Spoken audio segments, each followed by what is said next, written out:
안녕하세요. 네, 안녕하세요. 전우림 씨 맞죠? 네, 맞습니다. 우림 씨보다 먼저 합격한 친구들도 있었던 걸로 알고 있는데요. 그때 당시 기분이 어땠나요? 가장 먼저 발표가 난 거는 서경대였는데요. 저는 서경대를 가장 잘 봤다는 생각을 하고 제일 기다렸었는데 그게 예비번호가 뜨다 보니까 아무래도 남은 시험들에 대한 부담감도 좀 더 크게 다가왔던 것 같습니다. 우림 씨 내신은 어느 정도 됐었나요?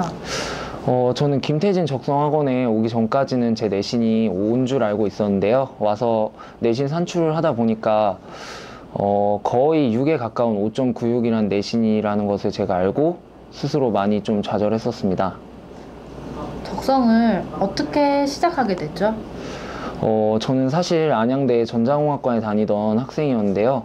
제가 전자공학과라는 과가 저한테 맞지 않았던 것 같기도 했고, 그리고 다른 학과에 한번 다시 지원해보고 싶다는 생각을 하게 되어서 정시도 알아보았지만 정시를 준비하기에는 시간이 너무 좀 촉박한 상황이었고요.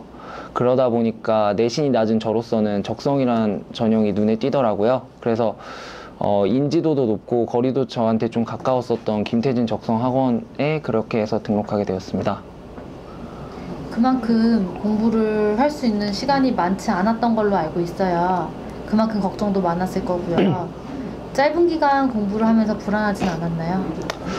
솔직히 불안함이 없었다고 하면 거짓말이겠죠. 근데 저는 그만큼 남들보다 좀 더 열심히 해서 학원에서 누구보다 좀 더 일찍 와서 공부를 했었고, 그리고 예습과 복습을 좀 더 신경 써서 했었습니다. 본인만의 공부 방법이 있다면? 저는 남들보다 공부를 더 늦게 시작했기 때문에 기초를 남들보다 여러 번 더 반복하고 제 것으로 확실하게 만들었던 게 저만의 공부 방법이었던 것 같습니다. 그게 본인만의 공부 방법이었어요? 네, 저는 그거밖에 말할 게 없는 것 같아요. 이제 뭐 후배들한테 이런 것만은 피해야 된다 하는 게 있다면 무엇이 있을까요?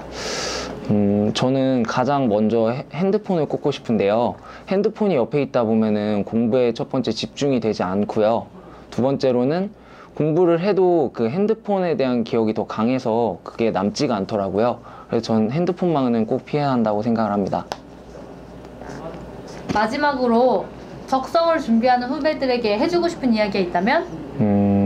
저는 적성에는 하향 지원과 안정 지원이 없다고 생각합니다. 그래서 자신이 남들보다 내신이 낮다면 그만큼 더 열심히 해서 더 맞아서 합격을 하면 되는 거고, 자신이 남들보다 내신이 오히려 높은 상황이라면 자신의 페이스를 유지하면서 남들보다 말 그대로 유리하게 대학에 합격할 수 있으니까 좋지 않을까요?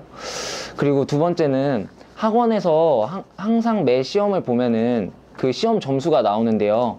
자신이 노력한 만큼 점수가 나오지 않았다고 해서 회의감을 갖고 나는 안 되겠다 이런 좌절감에 빠지기보다는 자신보다 높은 성적이 나온 학생을 목표로 해서 그 학생을 목표로 더 열심히 해서 그 사람을 따라잡겠다라는 생각을 통해서 항상 공부를 더 열심히 하시다 보시면은 나중에 훨씬 더 좋은 결과를 이루실 수 있을 거라고 저는 생각합니다.